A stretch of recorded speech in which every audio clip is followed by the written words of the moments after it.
A brutal loss followed by some brutal personnel losses. Welcome to Buckeyes Live right here at the Voice of College Football, presented by FanDuel. Appreciate you being here with these two, of course. Steve Hellwagon, one side, Bucknuts 247 Sports, Tony Gerdeman, BuckeyeHuddle.com, the Buckeye Weekly Podcast. Get there, folks. How you guys doing today? Doing great. Doing well.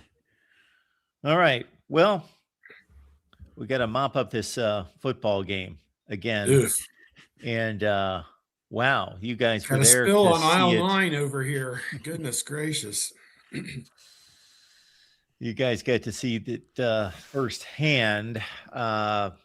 It wasn't any better firsthand than it probably came across on television. It was just it felt like an extension of the Indiana game in some regards. That problems in the Indiana game weren't corrected, and I think the two biggest issues to me were the play of the offensive line and the pacing of the offense. I mean, they didn't learn, they didn't improve, they didn't solidify, they didn't change anything.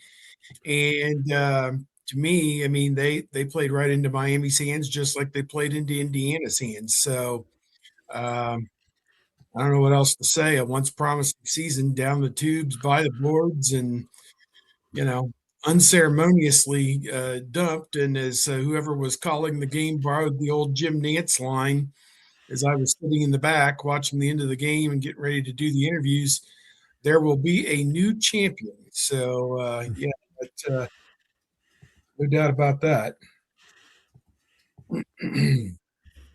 Yeah, I think it is interesting. And I haven't thought about the game in a while because there's really been no time to pause and reflect with everything going on. But Ohio State, if you take away the sacks, which is a big takeaway, they average more yards per carry than Miami. So they had the running game going a little bit, but when you factor in the sacks and the interception with the pick six, there's just too much to overcome. And the uncanny ability for Miami to pick up 3rd and 4, a 3rd and 3, like right on the dot in this game was impressive. And they'd hit the motion man right at the sticks and just live to fight another day. And they stayed on schedule, whereas Ohio State would get off schedule with the sacks. And I think you saw Miami's defensive line win. You saw Miami's offensive line win. And those two areas were the reason that this was the tougher matchup for Ohio State than Texas A&M. Sure, you would have played Texas A&M in the Cotton Bowl, but you wouldn't have had to deal with either of those lines of scrimmage for the Hurricanes. We invite your comments and questions as always, folks, and consider the Super Chat contribution as an option there. Tony and Steve show up here each and every week. All right, yes. I would think that the offensive line being addressed would be point number one. And I'm right there on the scale of who's to blame start to finish with Steve. Those are the first, I put Julian Sand in there somewhere, but obviously he's a redshirt freshman quarterback and there's no freshman at this point in the season, but he's going to be fine. And he's, developing into a superstar and he's good to go and you want him in play, but so just continue to work with him. But the play calling and the offensive line. Well, I don't know that they will. I mean, I don't know that you address. I don't know that they will address the offensive line because most of them are coming back. The biggest issue, based on what we've seen, has already hit the portal. Integra Shabola. They have, if Austin Sierreveld chooses to come back, which he should, you've got Austin Sierreveld, Phillip Daniels, and Ian Moore all as options at tackle, and then one of those guys moves inside. You still have Josh Padilla who could play somewhere inside as well. So I don't know that they're going to look to the portal. And they've kicked around a couple of guys in terms of, maybe bringing in a tackle. I don't know if they view any of the guys out there as better than what they have.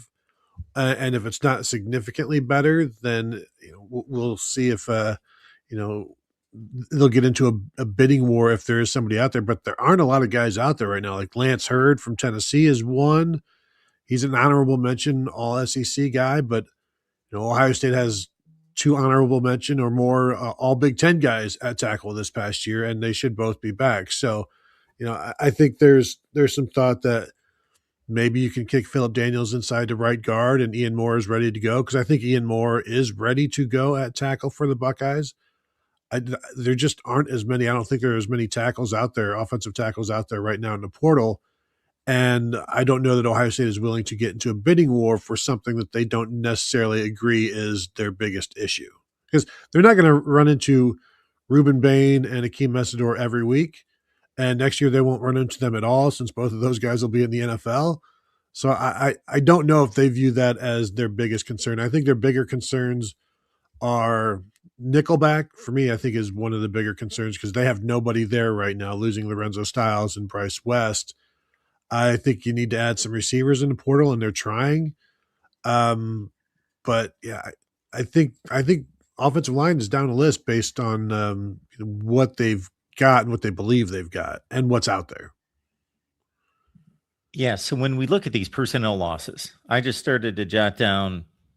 Yeah, I'm jotting them down too, looking through. Yeah. Tegra Shabola, Quincy Porter, Bryce West, Carnell Tate, obviously an NFL draft early enrollee.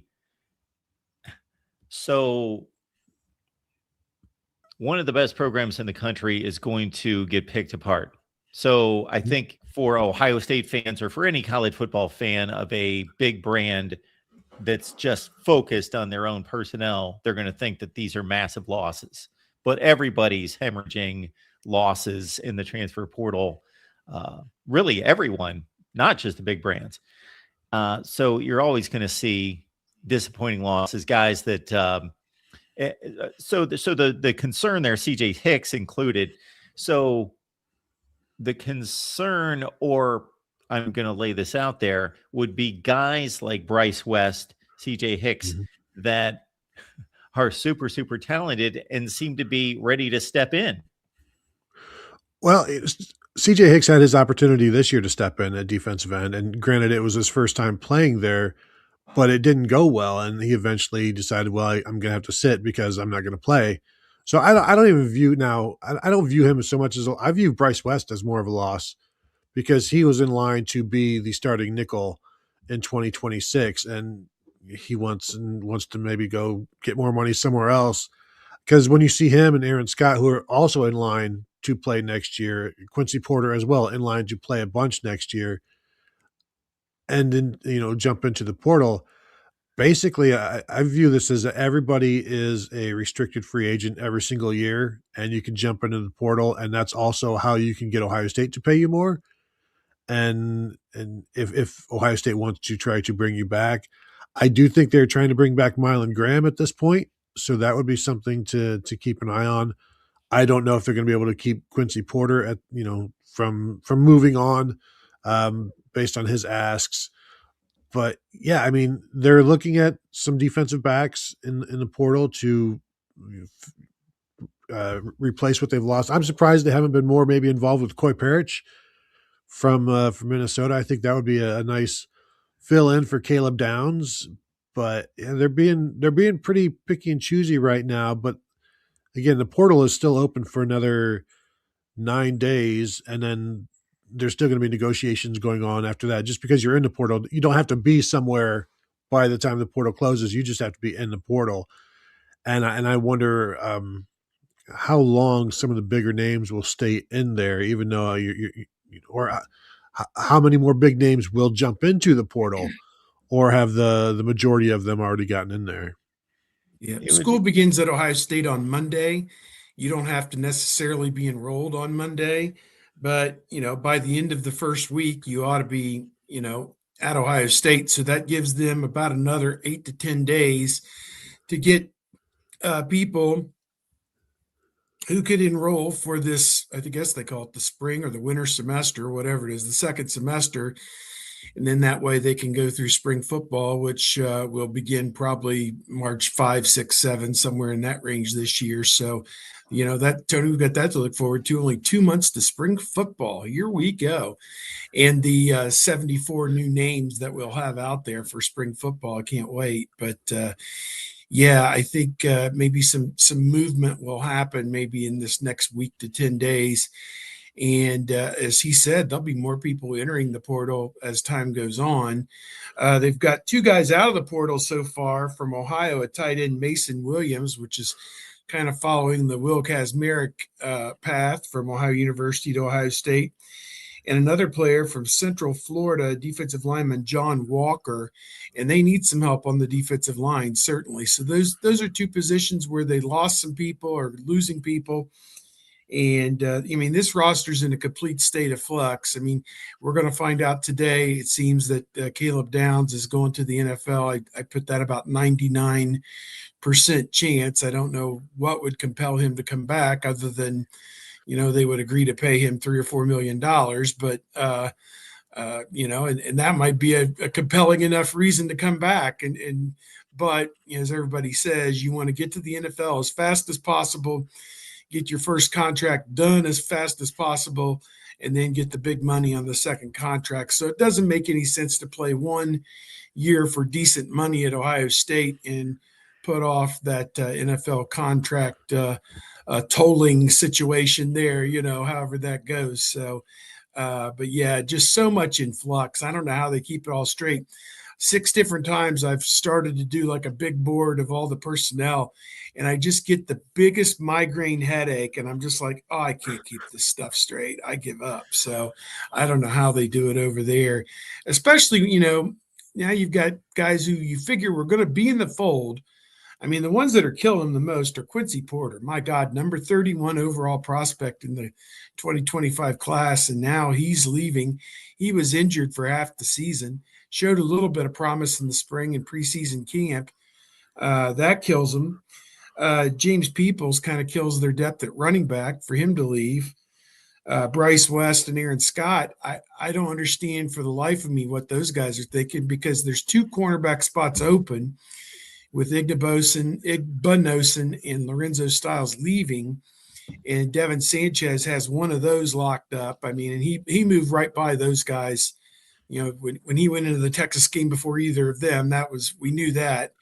But, you would have thought Bryce Scott had the inside track to replace Styles, and, he's not sticking around to do that. So, again, could be a money thing. Who knows? But, yeah, a lot of craziness going on. Lincoln Kienholz, congratulations. He's going to get a shot at Louisville, so good for him. And, Jelani Thurman, promising tight end, never delivered on the promise. So he's gone. Just a lot of interesting names on this list. And from a big picture standpoint, as this sport has moved from amateur to professional status, accelerated exponentially in the last 5 years, but really going back 30, 40 years, it started with juniors leaving early to go to the NFL draft that disappointed fans that, okay, he's not going to play a senior season for us, going way back. And it's just over and over and over. There's been more steps to what fan disappointment has been about the state of the game. And then again, it's been completely accelerated by the transfer portal and NIL in the last 5 years. And what seems to be this most recent step for me in large masses are these guys that, again, you would expect would stick around because they're in a good place. They're top recruits. They fought through a year or 2 of sitting behind somebody, and you just don't know necessarily if they're leaving for an extra 25 grand or 100 grand or whatever it is, but you expected they're now ready to emerge. They were the hotshot 5-star 2 years ago, and it's right there for them, and they're going somewhere else. Generally, that's one of the issues with somebody younger making more money than you. You're just like, well, if like Ohio State signing Chris Henry, that has lasting effects. That has impact more than just on Chris Henry. It also impacts Quincy Porter. Also impacts other receivers in the room who are like, well, I'm actually here and I'm not making as much as he does. And some of these guys are making good money, but still I want more. And you're seeing like I think Devin Sanchez coming in, and I don't know what his deal was, but as you guys said, once he's already ahead of the older guys, that's a tell. But also when the older guys see they view that they should be playing. Like Aaron Scott thought he should have been playing as a true freshman, and so he went 2 years without playing. There may be some thought there that I'm never going to play here with Tim Walton. You know, like Tim Walton's never going to play me or whatever. It's time to move on and find somewhere else that will certainly pay me more, because that's what happens when you're a free agent. You know, you can go and get more, and then, but I'm with you guys also that those guys were in line to play. Now, Aaron Scott, maybe not as much as Bryce West, with Jermaine Matthews presumably back and Devin Sanchez. Like your two starting corners are back. So I can understand Aaron Scott maybe more than a Bryce West, but maybe Bryce West doesn't want to play nickel. Maybe he wants to play corner where you can, your price tag is a little bit higher. And so that is now the reality that everybody is dealing with if you're recruiting like Ohio State, or when you go into the portal. I'm telling people this as well. Like if you go and pay $2 million for a linebacker in a portal, you better have another $2 million to spread out to the rest of the linebackers. So like every dollar that you spend in the portal can be doubled, may have to be doubled with the rest of the position group to keep them happy, to keep them from leaving. So it's not just something where you can just go, well, I'll just go sign this guy. It's like you can, but there may be some repercussions. So you have to be prepared to deal with that as well.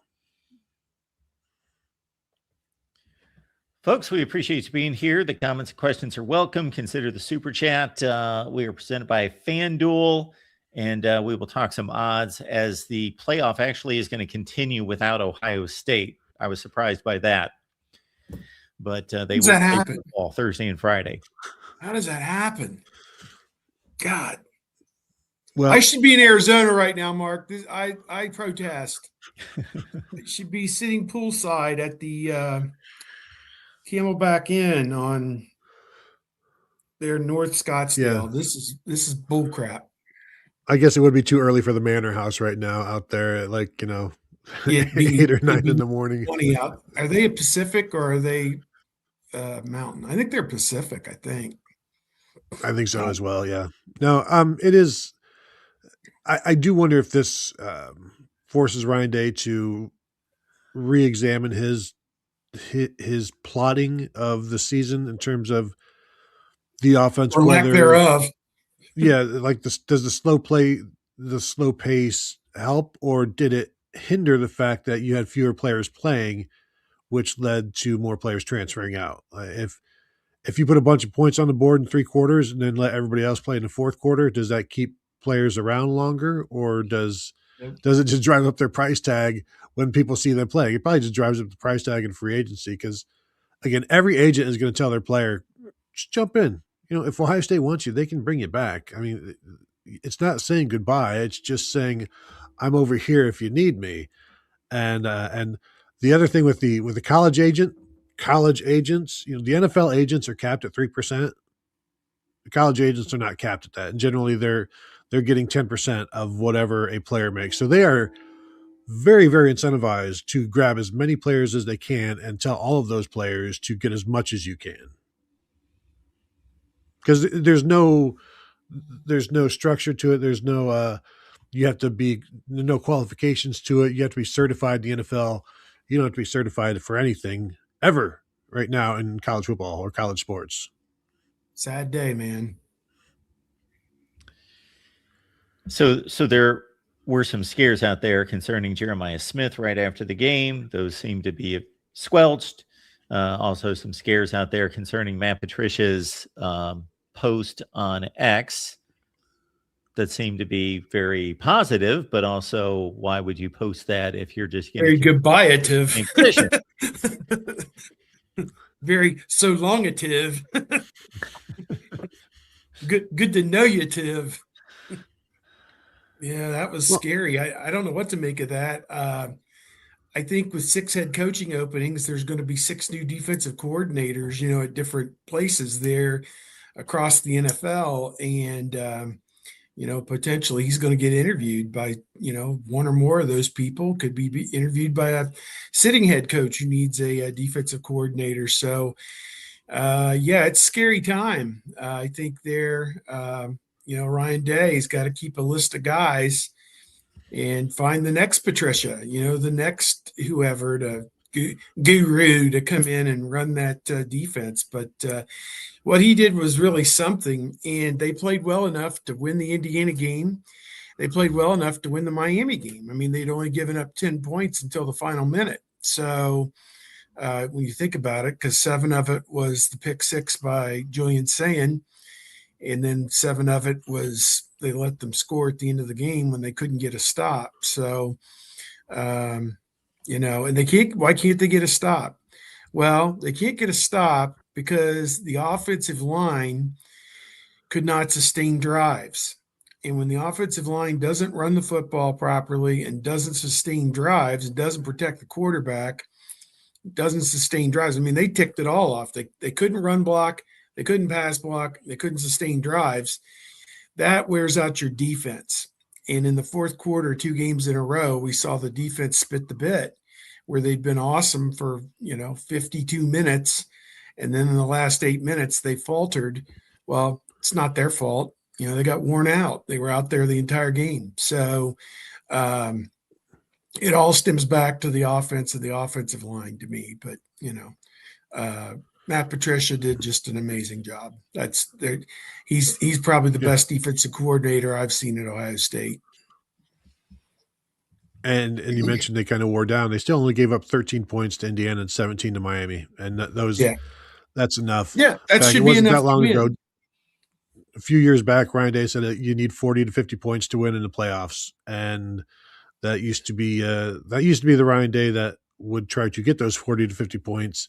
But he also had a defense that was giving up a bunch of points. And then you get this good defense, and it's like, well, okay, well, we don't need to be crazy because nobody's scored more than 17. So, you can kind of play at a slower pace. I do also wonder, losing as many guys on defense as they will, that's going to change the philosophy as well offensively, where you can't just assume all you need to do is score 20 points and you're going to win, because some of these losses are going to be difficult in terms of personnel losses to overcome. Losing Sonny Styles, losing Arvell Reese, presumably they'll lose Arvell Reese, losing Caleb Downs. These are all guys that helped limit opponents to 8 or 9 points a game, so you can't expect them to do that again. So you're going to need another touchdown or so, and so that may mean another extra 2 possessions just to make sure that happens. So it'll be interesting to see if he varies his decision to slow things down because they're playing 16 games. Well, if you don't end up playing 16 games, the slow pace didn't necessarily help you. Ohio State Buckeyes Live coming your way each and every Wednesday, 11 a.m. Eastern Time. Please lock it in. Also understand that we have to change the schedule from time to time. That's why it's important to subscribe. Hit the bell for the notifications to know when we go live. Buckeyes Live presented by FanDuel. Flipping to the offense. Go ahead, Tony. Oh, no, I'm good. Just switching to the offense. I guess Chip Kelly took the Northwestern job after Brian Hartline took the South Florida job, correct? Correct. I thought that was a very odd decision by Chip Kelly. Of course, he can do whatever he wants, and if you want a challenge in terms of trying to make something out of nothing, but also maybe where there's not as much pressure, then that's a good spot, I guess. You can still stay in big-time college football, but depending on your definition of that, and call the plays at Northwestern. But now we've got an OC spot to deal with. It is interesting because I think if Ryan Day wanted him at Ohio State, he would be at Ohio State. And now at this point, it looks like it's going to be, if they do bring in somebody from the outside, it'll be a non-recruiting position because they've already got their 10 assistants that will be on the recruiting. So this can just be a guy that just just coordinates and calls plays and can be your guru on the offensive side of the ball. But I don't know. It's going to be an NFL guy. It's going to be somebody up and coming in college. It's going to be somebody established. Kevin Wilson is still out there, something like that. So I don't know exactly what it's going to be. I know head coaches always have a running list of guys they're thinking about, and so we'll see what Ryan Day's list. But it's been pretty quiet so far, and I don't know if that's because they're just waiting for the playoffs to end. There's no reason for things to speed up right now. And when I say playoffs, I mean college and football. Like right now, there's no necessarily need because there's no signing day coming up. I mean, there is, but everybody's already signed. There's nobody's leaving in terms of. I don't think an offensive coordinator hire is going to keep anybody out of the portal, that sort of thing. So I think they're bigger fish to fry at the moment. But I also get the feeling like Ryan Day has a pretty good idea of who he wants, which is why maybe you let Chip Kelly go, or not let him go, but not bring him in. Yeah, I'm not sure what to make of the Chip Kelly thing. Could be just a simple case that Day brought him in. He was there for 1 year and he left after 1 year, and Day, is looking for maybe a little bit longer solution than another 1 year, patch. Although, boy, it was a pretty remarkable year. I mean, they won the national championship together, and they would theoretically have a team that could contend for it again with Julian Sayin and Jeremiah Smith and Bo Jackson a year better at running back and everything else that would be in there. So not sure what was going on there. He did hire Cortez Hankton from LSU. He had previous experience at Vanderbilt and Georgia. And I don't know what to make of that. He arrives and almost simultaneously Mylan Graham and Quincy Porter leave. So I don't know if that's a good thing or a bad thing or where things stand on that. But we'll see what kind of a recruiter that he turns out to be. It sounds like Chris Henry Jr. is good with Hankton because he reaffirmed his commitment to Ohio State. He might be at one of the All-American Bowls this week, and told people there that he's still Ohio State all the way. So that's a good sign. So I don't know. I guess we'll just have to wait and see what direction this takes with Hankton.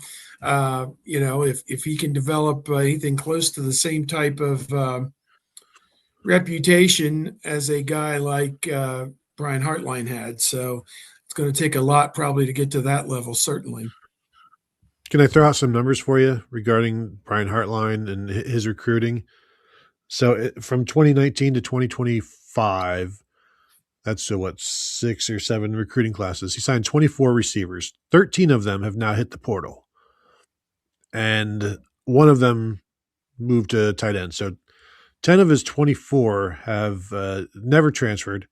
3 of those guys are freshmen on this year's team. So there's still time for them, but that's a lot of guys. There's some big hits, but also some pretty big misses in there. And so you're feeling the effects of that this year. And this year when they only had 3 receivers that they could trust because they're missing an entire 2022 recruiting class that transferred out. And next year, it's basically all is Jeremiah Smith and Brandon Ennis, and Brandon Ennis averaged under 8 yards a catch this year. So he's not a high volume guy either. Right. And so you've lost 2 5-stars to the portal. Maybe you can get one of them back.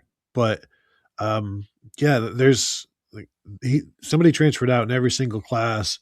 But in most of those classes, there's also a Marvin Harrison and a Emeka Buka, Jackson Smith and Jigba, Carnell Tate, Jeremiah Smith, somebody to make the class shine. But when you lose so many of those guys, it's hard to overcome, and nobody's going to be crying for Ohio State wide receiver room. But look around. There's a reason I kept saying all season long before the season that the tight end room was deeper than the receiver room because there's no faith in the guys below the top 3, and they hadn't really tried to incorporate much of a rotation at the receiver position in the last few years. And so if I'm not playing after 2 years like Mylan Graham, why don't I go to the portal? trying to debate, was Hartline a developer or just a recruiter? I mean, Olave was not a big time recruit, and he developed just fine. I thought he took Ibuka, who was a pretty big time recruit, and got just so much out of him. I mean, it was amazing.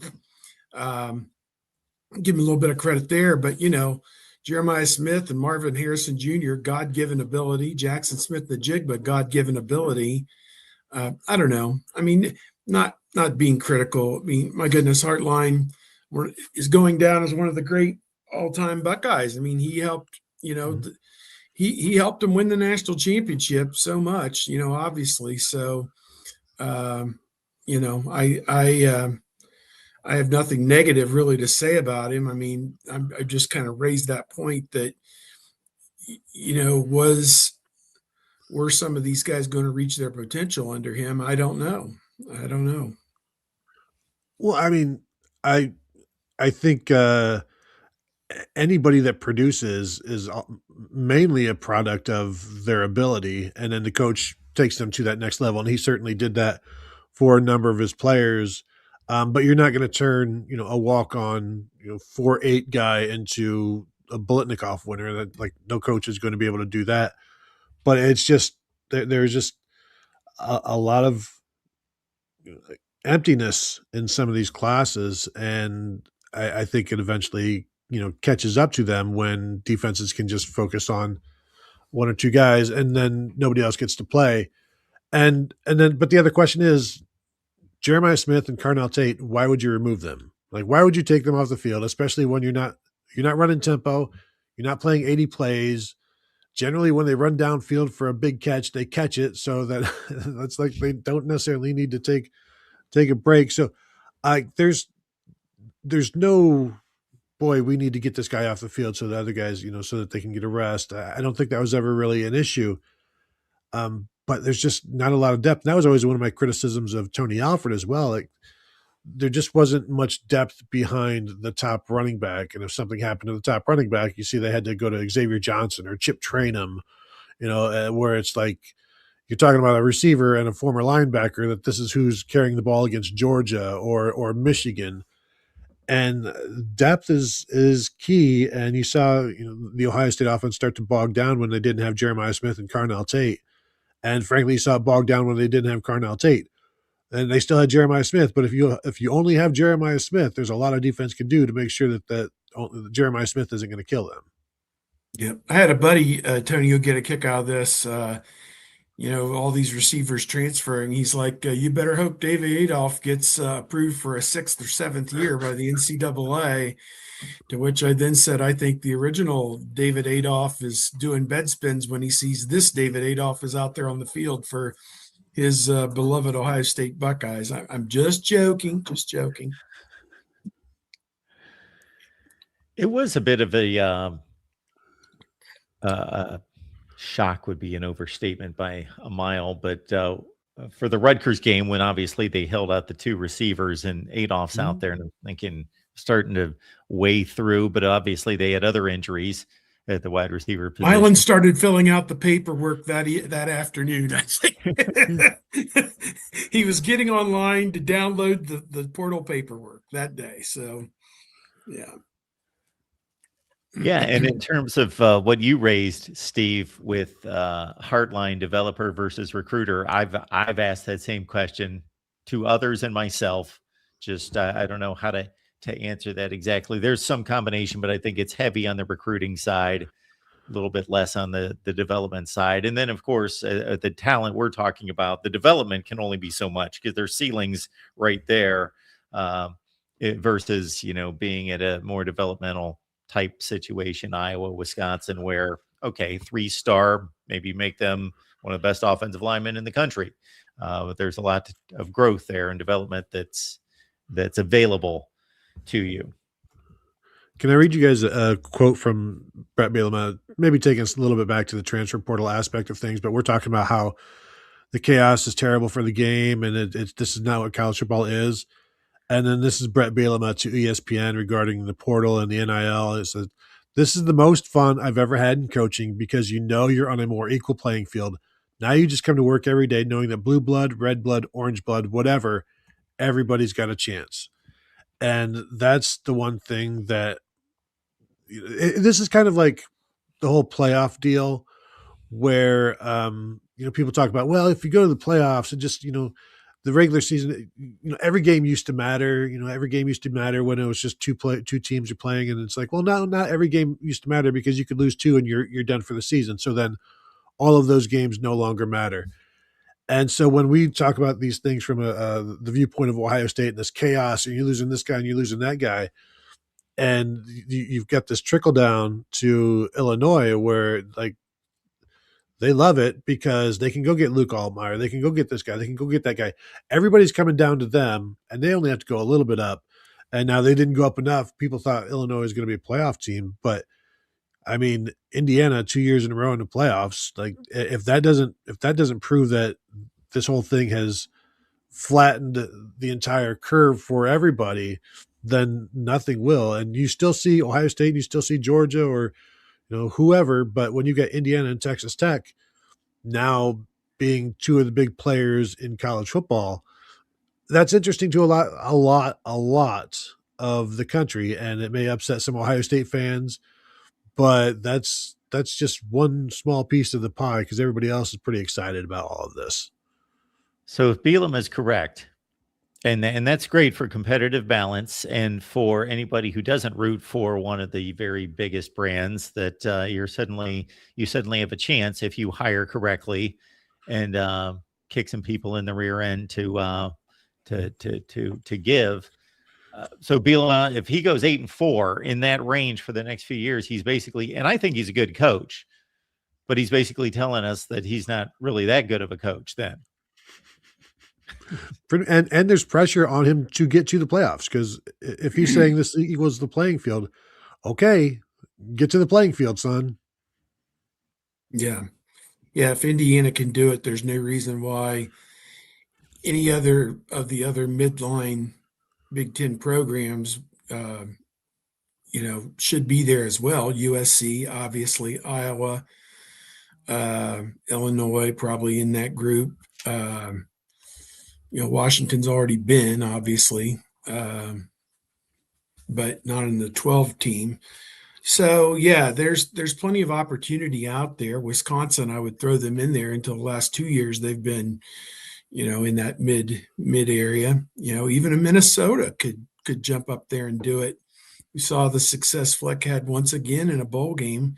The guy get him to the postseason, he's great. But that week 11 game at Purdue is damn, that's tough. I mean, I just throw that out there as an example. They probably, if they played them, they beat them, certainly. But you know what I mean? It's like they'll stumble to some stupid game along the way, and yet put them on the field with some mid-level SEC team or whatever, and they just smoke them. So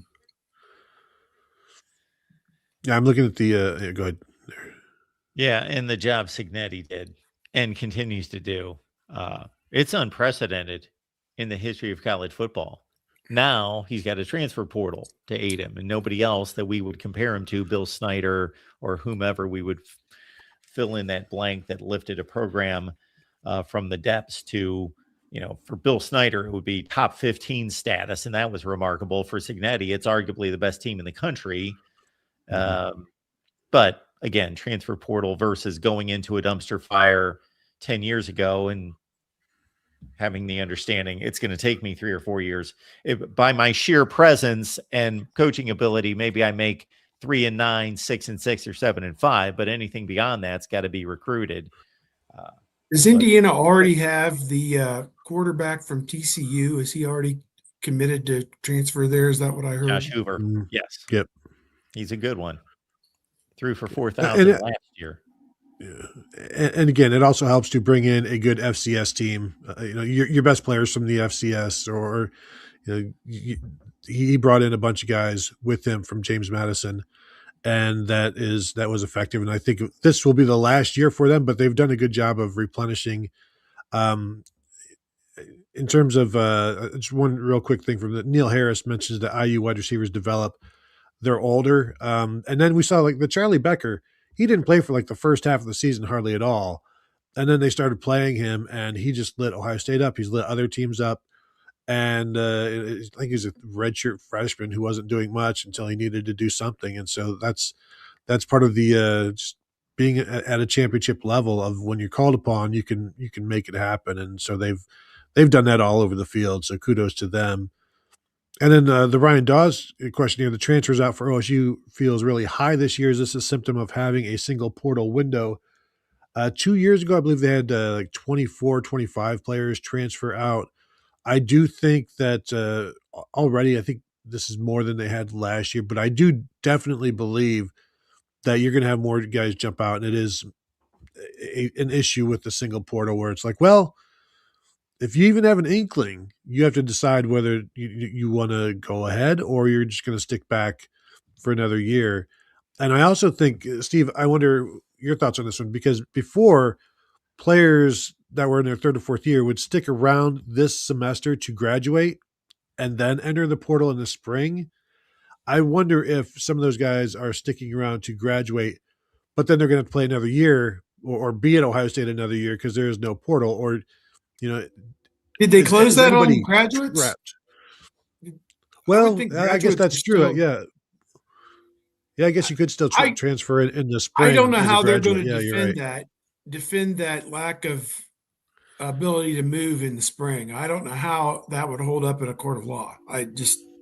It's arbitrary to me. I don't know that there should be no restriction on the movement of anybody. I mean, as Chevy Chase said way back when in Caddyshack, Danny, is this Russia? This isn't Russia. Is this Russia? This isn't Russia. Yeah. So I don't think there's contracts being signed though. Yeah. I suppose. Just ask Washington and DeMond Williams. They're locking. If you want to continue to go to school, you got to sign the contract. I guess. I don't know. Maybe I don't know how much they're sticking to it, but the contract that they have to complete the season through postseason. Yeah. Be nice. And I'm wondering, you get the whole DeMond Williams thing, the Washington quarterback who signs this lucrative deal with Washington. I'm in. And then it's like, no, I'm also now apparently going to jump into the portal, and apparently he's been linked to LSU. And what kind of example is this that Lane Kiffin is setting for everybody? Is like, well, yes, I want you guys to follow the rules, and I want you to be honorable people, follow your word, unless, but not in this instance, not when we're trying to, exactly. What kind of example is that for a whole bunch of people? And then also for the Ole Miss running backs coach to be like, I'm done with Ole Miss now, I'm going to head off to LSU. Like, how can the coach is just leaving in midstream?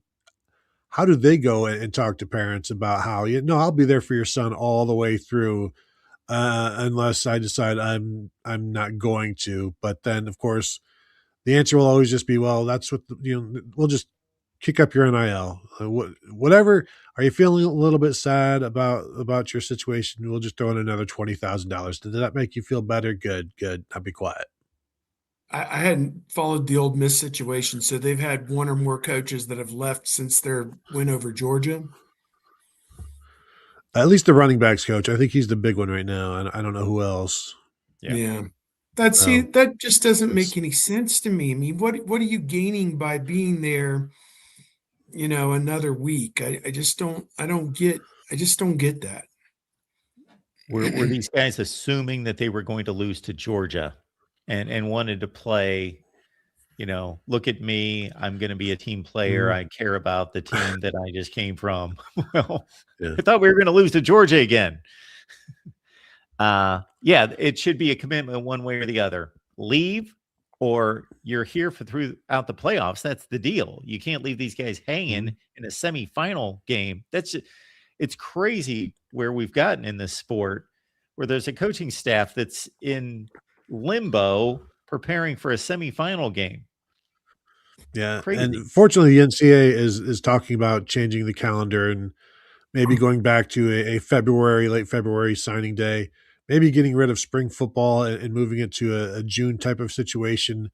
So they've heard the complaints from the coaches, and Ryan Day every year, talks about how difficult the calendar is. We talked with Mark Pantoni back on the initial signing day, Ohio State's GM, and I asked him, is there a possible sensible calendar? He's like, yes, but I don't want to get into it here. But there are there are enough months in the year to fit in everything. It all doesn't have to be December and January when all of this is happening. Robert, Yeah, go ahead. I Steve. see Robert's sentiment, and I'm hearing that a lot. And I think a lot of Ohio State fans took to social media and were kind of using this same thought. Whereas I think had their team won, they'd be all figuring out where they're watching the game Thursday night, type thing. It stings you today, but when September rolls around and they've got the big game at Texas, I think you're probably going to tune in and watch it. But yeah, they have taken something and tried like heck to ruin it, and yet we see with ESPN and those ratings for those games this past week.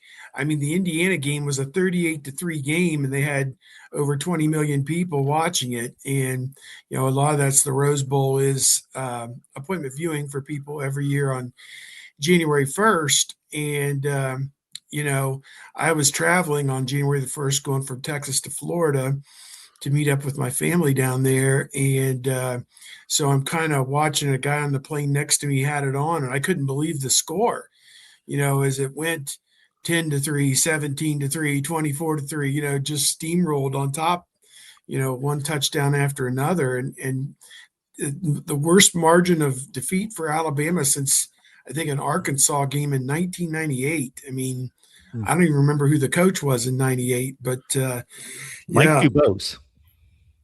Man, they went through some real winners there, from Stallings to Saban. They went through some really real winners there. Yeah, it's funny. It just connected. I did not watch the Rose Bowl. It's the first Rose Bowl I've not watched since like 1976 or 7. Like those Michigan, Washington, Michigan, USC games are the first Rose Bowls I watched. I slept through most of it because I was already home, but that was an early flight for me. I got about an hour of sleep the night before and 2 hours of sleep on the plane, and kind of dozed off during the Rose Bowl. I had a different New Year's Eve deal and went through New Year's Day, and I didn't catch up with the Rose Bowl. I watched the late game, the one that was actually competitive, and I saw some Texas Tech and Oregon. 2 more notes on Indiana. I was going to get this in during the Indiana portion of this, but Steve brought the Rose Bowl back up. One would be, did you guys notice the Charlie Becker? And I know we're going back a few weeks, but the Charlie Becker salute to Ohio State from the Big Ten championship platform. Yeah. I did not. What was that about? He gave it an OH, but there was a different 2 letters following the OH. There was an F and there was a. Was it IU? So that was from Charlie Becker to somebody's iPhone or maybe the TV cameras, possibly from the championship platform. And also, I found it funny that I was accused of being an Indiana hater this week on Twitter, and then somebody alerted me after I kind of brought up I don't care about Indiana to hate them, that this was D'Angelo Pond's father that responded to me. Oh, no, they did not respond to me. They started the conversation that I'm one of the biggest Indiana haters on YouTube. And then I responded like, I don't care about Indiana to hate them. And then, and then somebody interjected, that's D'Angelo Pond's father. So anyway. Well, I do remember, Mark, you were always against Tom Allen. You were always against Kevin Wilson. You were always against Cam Cameron. I remember you were always against Bill Mallory. So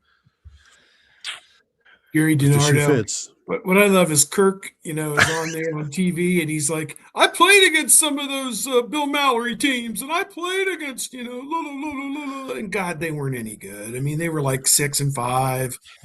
They weren't any good. Come on. 6-5 was a good year. Come on. Mm-hmm. The one thing I will take away from bowl season is there are still pockets of legitimacy, and they are to be savored. At least I did.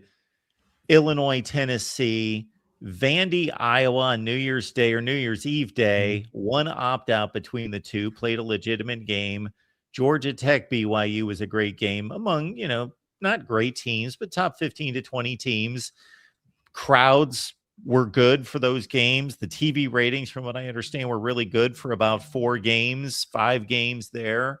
Those kind of matchups, when you get that kind of lower, upper, higher, middle tier of the big conferences playing top 15 to 20 matchups, and just about everybody showed up. The Texas Michigan game, I thought, was a really entertaining game. Now, Texas missed 12 players, and they were still able to pull off a 2-touchdown win. But it was, 2 big brands on the field, players I recognize, big TV rating. I can still get into those games. The game is still undefeated. Like, the on-field stuff is still undefeated. Even the FCS national championship game was great.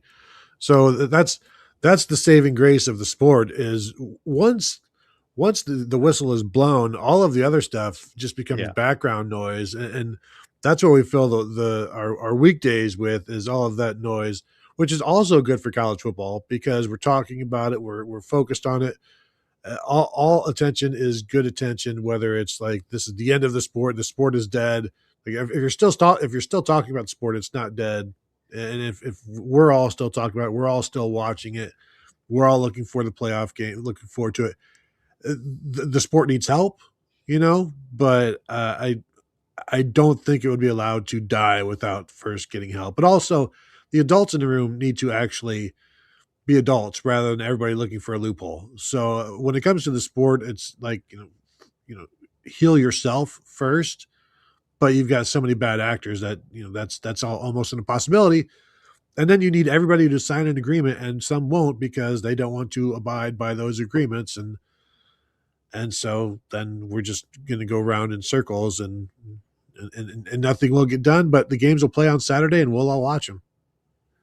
Well, none of us wanted to hear the word contract a few years ago because that speaks of professionalism. But the one thing that I thought might help save this sport when the revenue sharing was introduced was, okay, can they sign these players to contracts? Well, they're signing a scholarship. Why is that not a contract? But anyway, signing them to whatever's agreed upon between the two parties, a 1-year contract, a 2-year, a 3-year, coming out of high school. That would at least stop this craziness. Even a 1-year contract and I guess this has been deterred to a certain extent because of the one portal window. But when we had that onslaught last offseason of player A played for this team in 2023, then he transferred to the next team and only played in spring practice, didn't contribute anything to their winning for the next season. Then he transfers again. He's played for 3 teams in 1 calendar year. Yeah, and this Sorsby jumping around, there's a really good high school prospect who's considering Ohio State for basketball. He is in the middle of his sophomore year, and I think he's on his 3rd high school. So, I mean, and how do you invest in somebody like that? I don't know. I guess you just get them and take them and use them for as long as you can until they decide they need to move on for greener pastures, I guess. I don't know. But, yeah, it's a rough industry we're dealing with right now. And I'm 57, wish I could retire, but I can't. So there you are. I'm watching Robbie Ashford quarterback the whatever game. I think it was the Duke's Mayo Bowl against Mississippi State on Friday night. And I'm kind of going through it, and then they help me out on the broadcast. Ole Miss to Oregon to Auburn to South Carolina to Wake Forest. That's his route. Goodness gracious. 5 schools. Well, and I think Dylan Raiola was at 4 high schools in 4 years and was always looking for like different places to go and play. And now he's got, wherever he ends up. Needed a year and a half for Nebraska. made it a Yeah. year and a half at So, Nebraska. All right. I don't think we solved anything here, but good discussion, guys. Appreciate you catharsis. mixing things up. We got Steve Hellwagon, of course, here from Bucknuts 247 Sports. You got to check out his work. Steve, what do you have going on this week? I'm starting to like wipe the cobwebs out of my eyes and kind of get back into a rhythm here. And this is always a time of great anxiety when the season ends. You're like, well, what are we going to fill this space with? And obviously there's no shortage of things to talk about. So, we're going to do our best. I've got a ton of great interviews from the Cotton Bowl, and timeless type material that for guys who are planning to come back, and should be interesting to sift through some of that. So that's kind of what we're trying to work on right now. We will have to circle back to Kyle Whittingham at Michigan next week because there are some interesting ties there. And I found some of the comments that he made at his first news conference to be rather amusing, considering that he's not really gravitating or grasping or taking hold of this rivalry against Ohio State. It just seems like, okay, Urban and Meyer and I are close. I wouldn't even have this job probably if it wasn't for him. So, he's great. And I guess I can't guess he's a 4-letter word. I guess this means something now. Okay, sure. Yeah. He just doesn't seem. I coached in BYU, Utah, and that's a really big deal. So, this must be something. If it's bigger than that, wow. What are the thoughts on the playoff games? I'm going Indiana probably, and I'm torn on the other one. Miami has great defense, but Ole Miss can really move the ball with Trinidad. So I don't know. I'm torn on that one. I don't think Miami scores enough points to win that game. Just, of course, that's what I thought Ohio State was going to do too. But I'll be rooting for the Ole Miss situation. Would love to see them stick it to Lane Kiffin. Yeah, for Golding, that would be great. Yeah. But I think Trinidad Chambliss can be running around, and it's just a matter of when he's throwing back across the middle, does it get intercepted or not? And if he can avoid the turnovers, I think they got a good shot. But that's a big ask for him.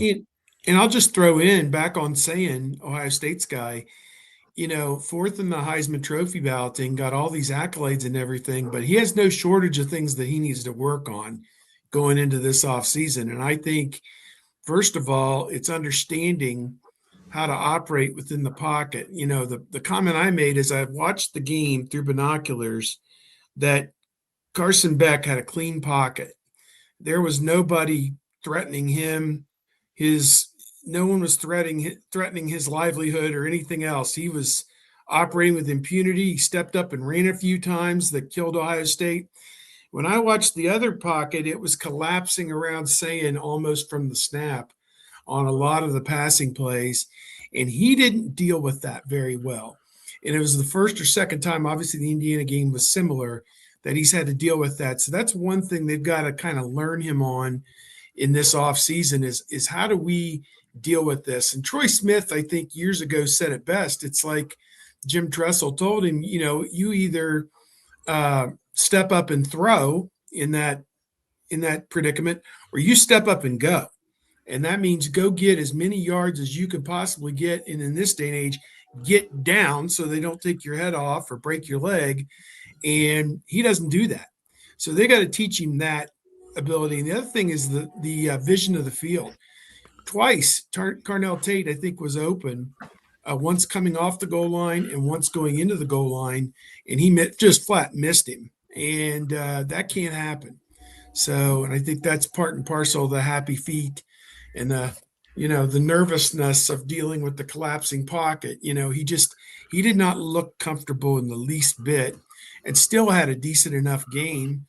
They're only down 3 midway through the fourth quarter. So, they're right there. But that just, your thought about Chambliss just tripped that in my head that, saying as great as he is, he's got so much room to get even better if he just embraces those two things. Well, and Beck did a good job of taking off and scrambling in that game, and that was probably the difference in the game as well. And saying said after the game he needs to do a better job of that, and he was the cause of a couple of those sacks because he could have taken off and he didn't, and that's a redshirt freshman. He'll learn. We saw we'll see if he's as slow to do that as CJ Stroud was in his 2 years until his last game against Georgia, where he was fine doing it. Real quick, excuse me, real quick, 444 Chroma. It's weird that people attribute Whittingham to Urban. He was already there.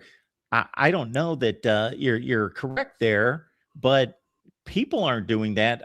I've seen 3 times Kyle Whittingham initiate that connection. He's not being asked about it that I've seen. He's initiated that connection and his gratitude and so forth. So there you go. Tony, what's going on with you this week? Well, we're doing a bunch of shorter Buckeye Weekly podcasts this week, looking at all of the potential portal targets, one at a time, going through them. So we've done some shows. We'll drop one later on Damon Wilson, whether Ohio State should look at that guy, the defensive end from Missouri, who's in the portal. And of course, we're talking about the guys who have left as well. Yesterday, I wrote about 8 portal targets that the Buckeyes could go after on offense. Today, I'll do the defensive side of the ball, so you can find that at BuckeyeHuddle.com. Again, the Buckeye Weekly Podcast. Go ahead and search for it, and you will find it. There we go, folks. Thank you, Steve. Thank you, Tony. We'll see everybody back here most likely next Wednesday, but please like, subscribe, and hit the bell for the notifications.